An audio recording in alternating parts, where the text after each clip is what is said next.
Imagine scrolling through Facebook Marketplace, finding the perfect deal.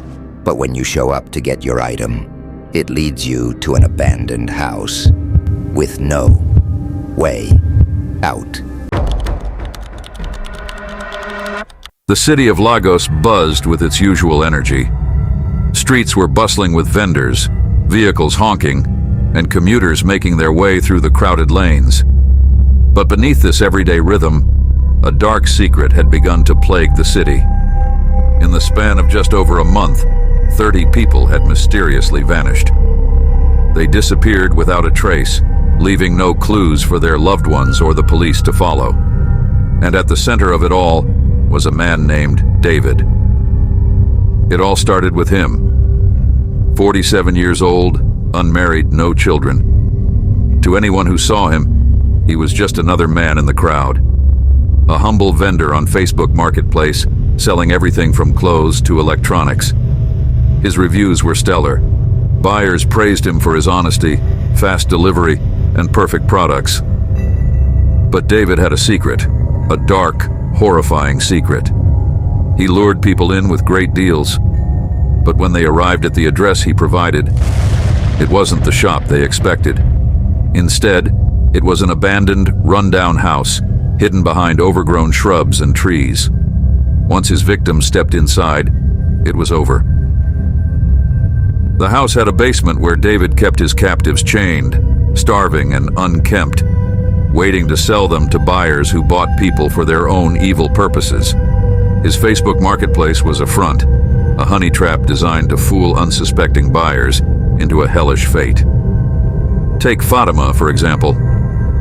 Fatima was a sales assistant at a new hotel downtown. She had saved up for weeks to buy herself a few new work outfits.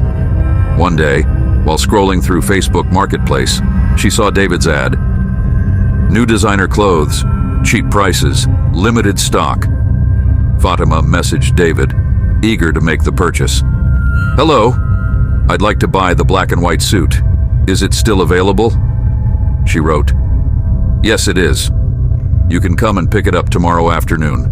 I'll send you the address." He replied with a smiley face. The next day, Fatima wore her clothes and set off happy to get such a good deal.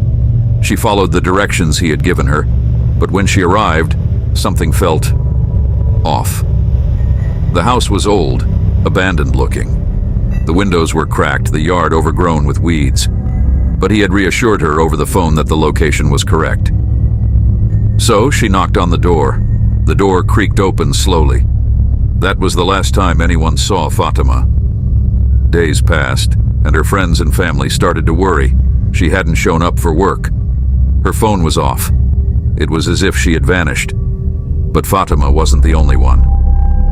Just days later, Amaka, a young mother, ordered a baby carrier from David's Marketplace page. She wanted something sturdy for her infant daughter, Chimamanda, whom she always carried on her back.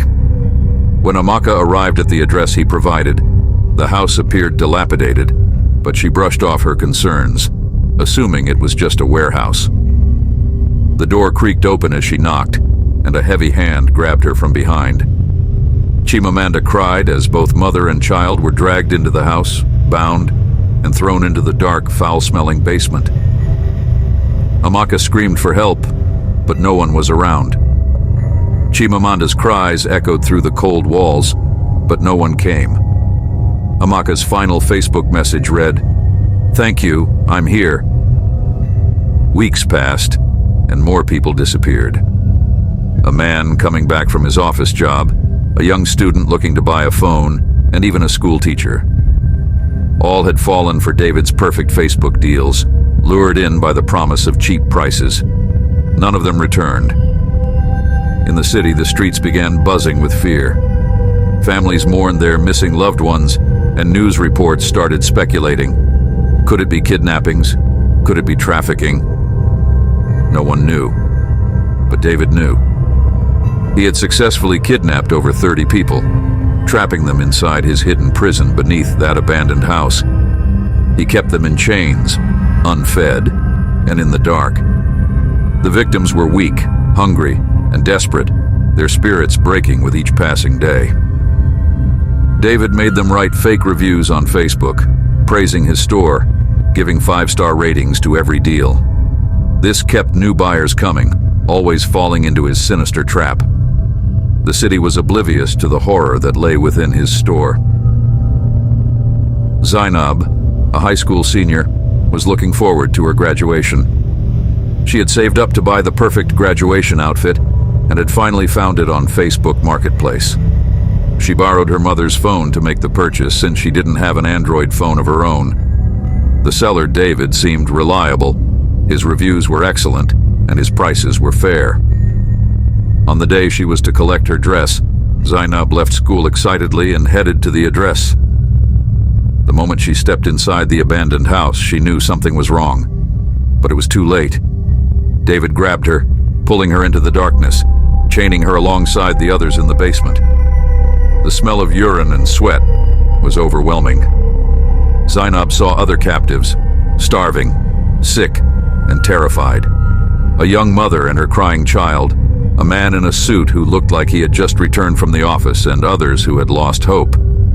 They were all chained, weak, and helpless, but Zainab wasn't like them. She was determined to escape.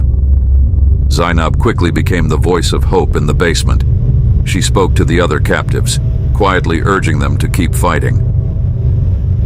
"We can't just die here," she whispered to Chinedu, the man in the office suit. "We have to find a way out." Over the next few days, Zainab secretly worked with the others to dig through the basement's dirt floor. They used anything they could find: broken chains, nails, pieces of wood. It was slow, painful work, but they were desperate. Every time David came downstairs, they hid their efforts, acting weak and submissive. Meanwhile, Zainab's mother had grown worried. She hadn't heard from her daughter in days. Desperate, she went to the police, giving them her phone to trace Zainab's last activity. Officer Bala and his team started tracking her movements. After weeks of digging, Zainab and the captives finally managed to create a small opening in the basement wall. They were ready to escape, but just as they were about to make their move, they heard footsteps above. David was coming down. Panic set in. Zainab grabbed Chimamanda, hiding her behind the others as David descended the stairs. His eyes scanned the captives. "You're all too quiet," he muttered, suspicion creeping into his voice. But before he could react, the door burst open. Officer Bala and his team had arrived. They tackled David to the ground, handcuffing him as he screamed in rage. The police rushed down to the basement, where they found the captives, weak but alive. Zainab's mother broke into tears when she saw her daughter. They hugged, and for the first time in weeks, Zainab felt safe. David was arrested and sentenced to life in prison for kidnapping and human trafficking. The police discovered that he had sold 12 captives to traffickers, and 6 others had died from hunger and illness. The city of Lagos breathed a collective sigh of relief, but the scars of David's actions would remain for years to come. The story of the Facebook Marketplace seller who lured unsuspecting buyers into his trap would haunt the community forever. And Zainab, though shaken by her experience, emerged stronger. She would attend her graduation, not in the dress she had ordered, but in one that symbolized her resilience and determination. She had survived, and she had helped save others. She was no longer a victim. She was a survivor.